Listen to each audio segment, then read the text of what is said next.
Dear learners, स्वागत है आप सभी का एक नए वीडियो में।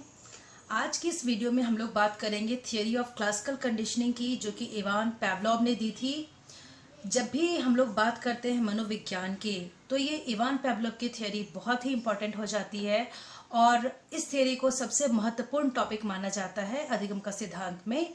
और इस थियरी की वजह से इन्हें 1940 में नोबेल प्राइज से भी अवार्ड किया गया था। इसके टू की कॉन्सेप्ट्स हैं। पहला है रिएक्शन टू एन ऑब्जेक्ट और event bye a person animal can be modified by conditioning या लर्निंग, यानी कि कंडीशनिंग के द्वारा या किसी को सिखा करके किसी भी इवेंट के थ्रू किसी भी एनिमल या पर्सन को उसके रिएक्शन को चेंज किया जा सकता है। और दूसरा, it is based on the assumption that human behaviour is learned, मनुष्य का जो व्यवहार है वह सीखा जाता है।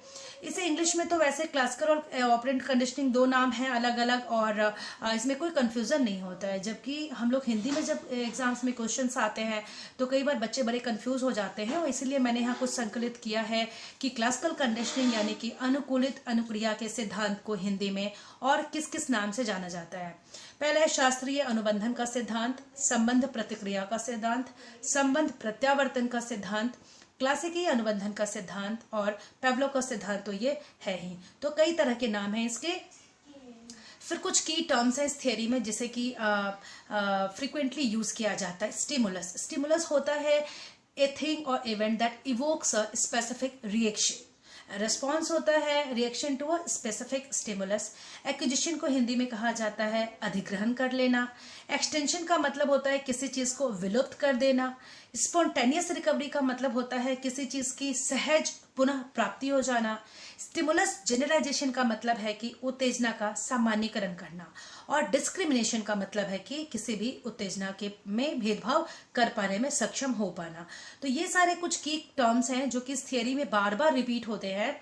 और जब आगे का जो हम एक्सपेरिमेंट देखेंगे जो कि पावलोव ने अपने पेट डॉग पर किया है, तब हमें समझ में आएगा कि ये टर्म्स एग्जैक्टली किस किस सेंस में उन्होंने यूज किया हुआ है। तो समझते हैं उनके एक्सपेरिमेंट को। उन्होंने अपना एक्सपेरिमेंट जो है एक डॉग पर किया था। ये भी एक कई बार एग्जाम में क्वेश्चन आ जाता है कि किस चीज पर किया था उन्होंने एक्सपेरिमेंट, तो डॉग पर किया था।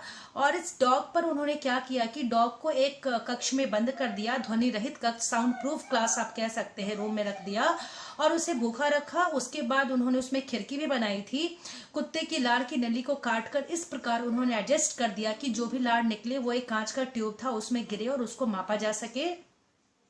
फिर कुत्ते को उन्होंने क्या किया कि थोड़ी देर में एक मीट का टुकड़ा दिया। उन्होंने देखा कि कुत्ते की लार निकली, जितनी लार निकली उसको उन्होंने मेजर कर लिया। दूसरी बार उन्होंने क्या किया कि कुत्ते को जो टुकड़ा था मीट का, उसे टुकड़ा देने के साथ में ही टुकड़ा के साथ उन्होंने घंटी बजाई और उन्होंने देखा कि कुत्ते का लार निकला, और जो भी लार निकला उसे फिर से टेस्ट ट्यूब में मेजर कर लिया गया। तीसरी बार उन्होंने क्या किया कि लार तो उन्होंने भोजन नहीं दिया, उन्होंने मीट का टुकड़ा नहीं दिया, सिर्फ घंटी बजाई और उसके बाद जो लार निकला उसको उन्होंने फिर मेजर किया। इसके बाद उन्होंने ये कंक्लूजन निकाला, चूंकि ये 3 स्टेप में था, 3 चरण का था, इसको आप इस तरीके से और भी सहज रूप से समझ सकते हैं। तो उन्होंने देखा कि जब किसी भी चीज के साथ में एक स्टिमुलस दिया गया पहले, तो वो रिस्पॉन्स आया, और फिर बाद में जब उस स्टिमुलस को हटा लिया गया फिर भी वो रिस्पॉन्स आया। इस तरीके से इसको इन्होंने बिहेवियर में यूज करना शुरू किया कि किसी भी बिहेवियर को यदि हमें सिखाना है तो शुरू में आप उसको स्टिमुलस दो, रीइंफोर्समेंट दो, अवार्ड दो, ऐसी प्रेज वर्दी वाली चीजें कहो, और बाद में यदि उस चीज को हटा भी लिया जाए तो भी वो एक सर्टेन जो बिहेवियर है जो हम किसी को सिखाना चाहते हैं वो उनमें रह जाता है।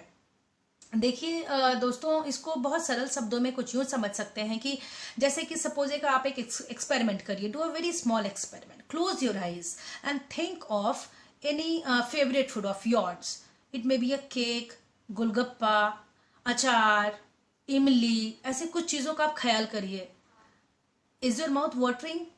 If yes, it's because you are condition. उस चीज को लेकर के आपका दिमाग जो है वो अनुबंधित हो गया, कंडीशनड हो गया है ना। ये किसी भी सेंस में आप इसको यूज कर सकते हैं। सपोज कोई इंसान मुझे बहुत पसंद है तो उसका ख्याल, कभी मैं बैठी हूँ अचानक से उसका ख्याल आता है तो एक हल्की सी मुस्कान आ जाती है ना, तो because we are condition to that, है ना। और अब आप पीछे जो है एक्सटेंशन, एक्विजिशन, ऐसी वाली जो टर्म्स थे उसको यहाँ पर आप रिलेट कर सकते हैं कि किस चीज़ के एक्सटेंशन की बात हो रही थी, फूड के एक्सटेंशन की बात हो रही थी, फूड को गायब कर देना फिर फूड दे देना, है ना, किसी भी चीज़ में। फिर एक सर्टेन ऐसा टाइम आता है कि एक जो बच्चा है वो ये डिफ्रेंशिएट कर पाता है कि नहीं, अगर जरूरी नहीं है कि मुझे हर हमेशा यदि सीटी बजेगी या घंटी बजेगी तो मुझे फूड मिलेगा ही मिलेगा, है ना। डॉग भी ये डिफ्रेंशिएट कर पाता है। तो इस तरीके से इसके थ्रू इन्होंने काफ़ी चीज़ों को सिखाने की कोशिश करी है और बिहेवियर में इसके यूज़ को बताया है। एजुकेशनल इम्प्लीकेशंस की बात करें तो हैबिट फॉर्मेशन में, जैसा कि मैंने आपको कहा कि रिवार्ड और पनिशमेंट के द्वारा कई तरह के हैबिट का फॉर्मेशन किया जा सकता है। डेवलपमेंट ऑफ एप्टीट्यूड, किसी भी अभिवृत्ति को बनाने में, teaching letters and multiplications numbers to the children, cure of mental and emotional disorders, जैसे कि किसी भी पर्टिकुलर चीज़ के फियर को हटाने के लिए इसका यूज़ किया जाता है।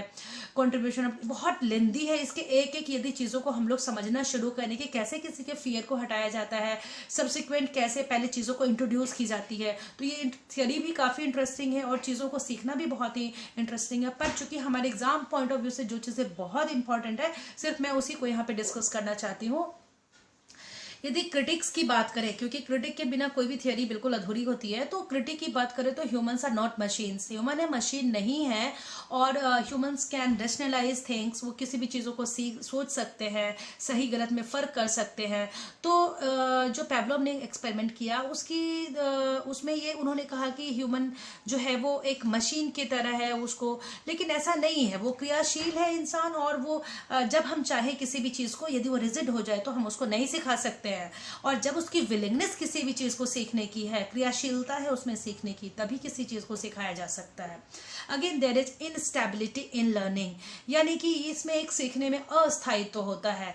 जिस प्रकार निरंतर अभ्यास से कोई भी क्रिया जो है वो दृढ़ हो जाती है, उसी प्रकार यदि उत्तेजनाओं का संबंध को शून्य कर दिया जाए तो धीरे धीरे वह अनुक्रिया जो है वो प्रभावहीन हो जाती है और कोई सीखना नहीं चाहता है, ठीक है।